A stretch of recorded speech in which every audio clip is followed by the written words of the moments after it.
Durante um discurso de Donald Trump em Israel, um parlamentar foi expulso do plenário após interromper o presidente estadunidense com críticas.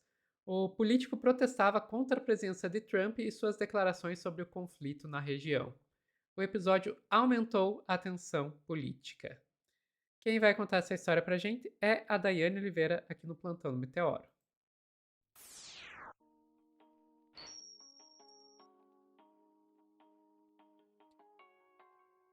Vamos lá, Dai, falar mais uma vez dessa questão de Israel. Pois é, Sofia. A questão de Israel é uma questão seríssima, muito severa, a gente já vem falando há um certo tempo. A gente precisa lembrar que esses conflitos com Israel e Gaza e a Palestina não é um conflito recente, é um conflito que vem lá do século passado, e ele só vem escalonando nos últimos anos, até o momento que a gente tem praticamente um genocídio de quase toda a população palestina. A gente perdeu mais de 60 mil pessoas nesses últimos 2 anos, um ano e meio aí de conflito, quase 2 anos de conflito. E assim, Sofia, alguém acabou de comentar que a Maria Soares, eu não acredito em paz, porque eu acho que um primeiro ponto, antes da gente falar do Donald Trump, é falar que os israelenses, eles crescem com o pensamento de que o palestino é seu inimigo e o inimigo precisa ser aniquilado. Isso é dito para as crianças. Então, a gente já começa tendo um problema aí na própria cultura e formação, porque são países que estão em guerra há muito tempo. Dito isso, a gente tem também uma relação dos Estados Unidos, a gente já falou sobre alguns interesses dos Estados Unidos. Um deles é o acesso rápido ao mar Mediterrâneo para conseguir a exportação de petróleo. Outro interesse é porque a região de Gaza é uma região belíssima e riquíssima de recursos naturais. Existe o interesse do Donald Trump de fazer uma riviera em Gaza. Então, é tudo muito sério. E nesse momento que ele dá um ultimato mesmo para o Netanyahu, ele diz: você vai terminar essa guerra agora. Ele diz quem manda. Ele diz que, que não, que Israel não vai mais ter um apoio dos Estados Unidos, deve ter sido alguma ameaça ali para que esse acordo de paz muito entre aspas, fosse selado. E o Trump, inclusive, é a pessoa que vai lá assinar o documento com 21 pontos que previa desde a libertação de reféns, troca de prisioneiros, retirada das tropas de Israel da faixa de Gaza. E ele vai lá e assina esse documento, inclusive sem esperar a presença do Netanyahu. Para ele, não está nem aí, sabe, sobre o Netanyahu. Ele não tem interesse nenhum mais sobre o Netanyahu. Ele demarca muito sério sobre o que ele quer com a região de Gaza e o que ele quer em relação a ter essa visão agora desse homem que terminou essa guerra de Israel contra o Hamas, que na verdade é um genocídio da população palestina, né, Sofia? Inclusive, ele quer o Nobel da Paz. E aí eu vou te pedir para trazer primeiro o momento, esse primeiro vídeo é um momento em que o Trump está discursando e os políticos ali que não são aliados do Netanyahu, inclusive, criticam o Trump, e olha como é brutal essa segurança que silencia quem não está a favor. Depois a gente vai mostrar o Trump sendo ovacionado, que é um outro momento à parte dessa cena toda grotesca, desse circo que foi montado, e perdão, inclusive, aos circenses, tá? No sentido de ser um picadeiro da linha assim de todos nós somos ignorantes, estamos acreditando que isso aí é para selar a paz, e na verdade tem outros interesses por trás. Por favor, Sofia. Over and over again. להוציא את חבר הכנסת הזה, להוציא אותו מהאולם, להוציא אותו מיד, החוצה, החוצה, החוצה. להוציא גם את חבר הכנסת כסיף, להוציא את חבר הכנסת כסיף מהאולם, להוציא אותו מיד.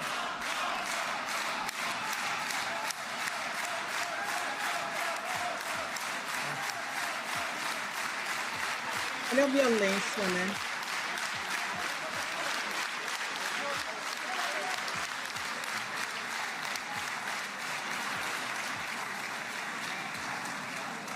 Sorry for that, Mr. President. Thank you. Please. A cara dele. That was very efficient.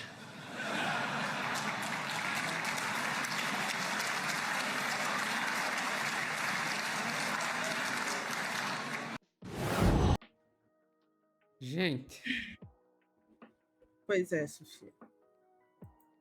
As pessoas são retiradas, não têm o direito de protestar, inclusive sequer com papéis, que alguns dos políticos estavam calados, mas levantando um papel contra.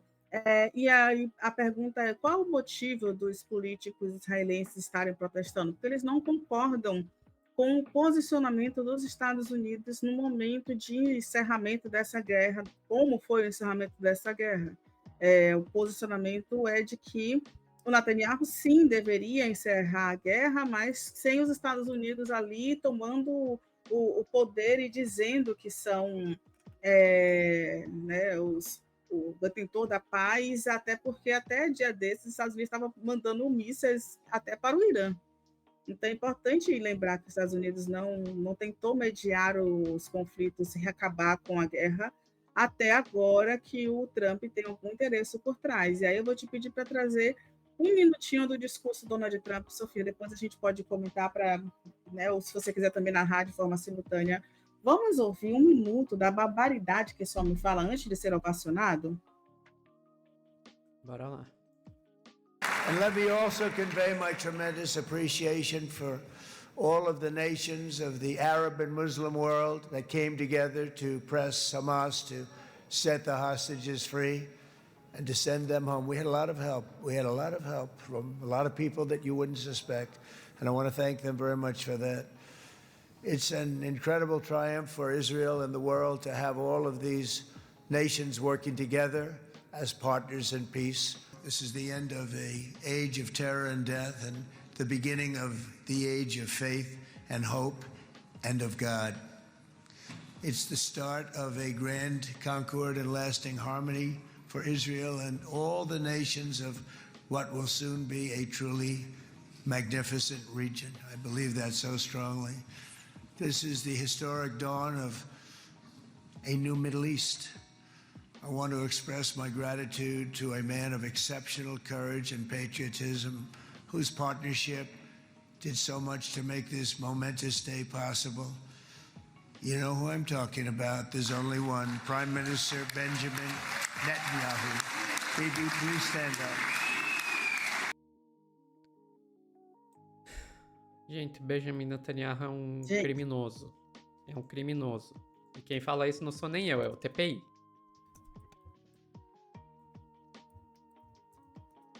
Pois é, Sofia, mas poderia ser a gente também, tá? A gente já sabe que mais uma pessoa que mata mais de 60 mil pessoas, e esse número, inclusive, pode ser muito maior, porque os números estimados das mortes em Israel passa de 65 mil mortes, de acordo com uma instituição que trabalha em Gaza com apoio de Israel.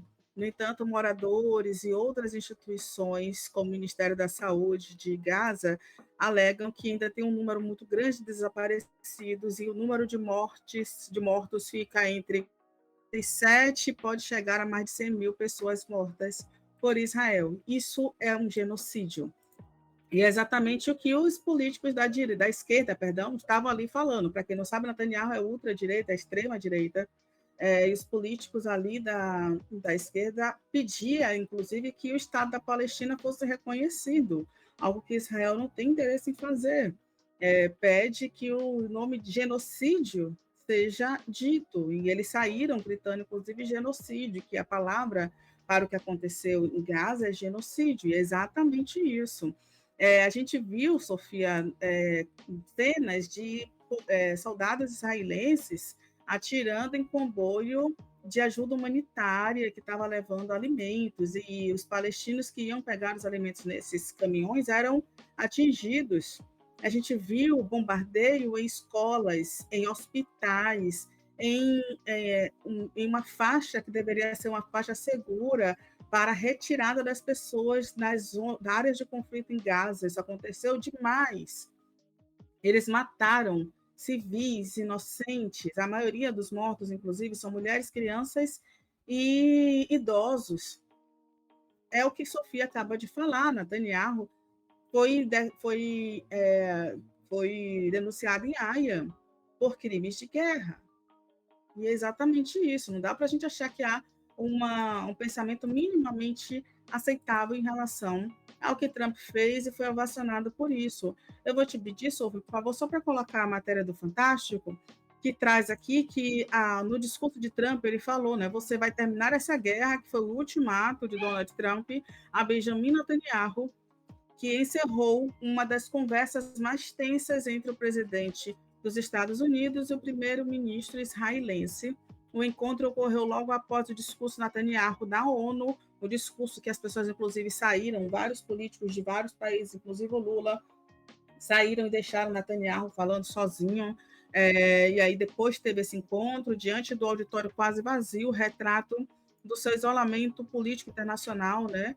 Naquela reunião privada revelada por fontes próximas à negociação, Trump exigiu, então, que houvesse esse fim, né? O fim imediato da ofensiva israelense em Gaza. Dias depois, a Casa Branca também divulgou a foto de Netanyahu pedindo desculpas ao governo do Catar pelo bombardeio que havia interrompido as tentativas de paz. A pressão de Trump vinha crescendo havia semanas, enquanto Israel intensificava ataques a Gaza. Os países árabes liderados por Catar, Turquia e Egito haviam se unido em torno de um plano de cessar-fogo mediado por Washington. E sim, gente, Trump fez tudo sem o envolvimento de Netanyahu mesmo. O documento tem 21 pontos que previa, como já foi dito, né, já disse, a libertação de reféns, troca de prisioneiros, retirada gradual das tropas israelenses da faixa de Gaza. Trump via na iniciativa uma oportunidade de capital político e também de prestígio internacional. Era a chance de encerrar uma guerra impopular e, quem sabe, conquistar o seu prêmio Nobel da Paz, que não foi conquistado, a gente já falou isso em um outro post na semana passada. E é isso, Sofia, a gente tem aí um cara extremamente autoritário, uma criança mimada, que certamente ameaçou Netanyahu para ele perder, que ele perderia seu apoio caso continuasse com a ofensiva contra Gaza. E observe que no discurso de hoje ele diz que aquela região de Gaza é uma região belíssima, ele fala sempre sobre a beleza e os recursos naturais de Gaza. O Trump ele não é simpático, ele não queria acabar com a guerra, ele não queria salvar vidas, até porque ele já falou sobre retirada, remoção dos palestinos de Gaza, tá, gente? O Trump tem interesses financeiros naquela região. É isso, Sofia.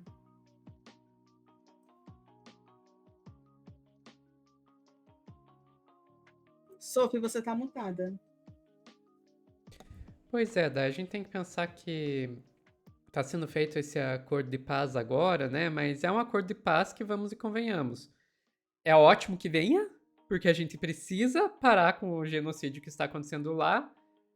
Dito isso, é um acordo de paz que falta muita coisa nesse acordo, né? A começar pela responsabilização dos criminosos que causaram tantas mortes. Eu tô falando aqui do TPI que já abriu lá, que já denunciou, né? Já condenou, na verdade, o Netanyahu e o Gallant, né? Ex-ministro da Defesa de Israel. Ah, mas e do Hamas vocês não falam nada. Escuta, o TPI também condenou 2 líderes do Hamas, né? O Haniyeh e o Sinwar.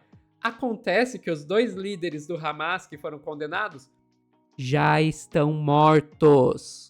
Já foram mortos. Sim, o TPI condenou os responsáveis pelo 7 de outubro de 2023. Israel já matou os 2. Agora, os 2 criminosos de Israel, esses continuam livres, leves e soltos. E daí o acordo de paz que poderia responsabilizar os criminosos, não. O Trump vai lá e pede para levantar ele e fazer homenagem a ele. Porra, né? Tô dizendo então que esse acordo não deveria ter acontecido? Não, ele deveria ter acontecido sim, porque a gente precisa que pare o genocídio. Ponto. Mas agora tem que vir a pressão para que Netanyahu, e eu vou te dizer, o TPI tá responsabilizando o Netanyahu e o Gallant. Mas tem muito mais gente que precisa ser responsabilizada aí. Né, senhor Itamar Ben-Gvir? Né, senhor Israel Katz? Né? Né, Smotrich? Tem muita gente aí que precisa ser responsabilizada. Ficamos por aqui, Dai? Sofia, só uma coisa que é importante a gente lembrar é que o Trump também pediu que Israel não condene o Netanyahu por um caso de corrupção. Ele está sendo investigado e vai acontecer o processo. E o Trump pediu anistia para o Netanyahu nessas acusações de corrupção. Olha só que delícia. É um absurdo, viu, Sofia? E sim, ficamos por aqui, Sofia. Pessoal que está assistindo ao vivo, não saiam daí que a gente já volta com mais notícias para vocês aqui no Plantão do Meteoro.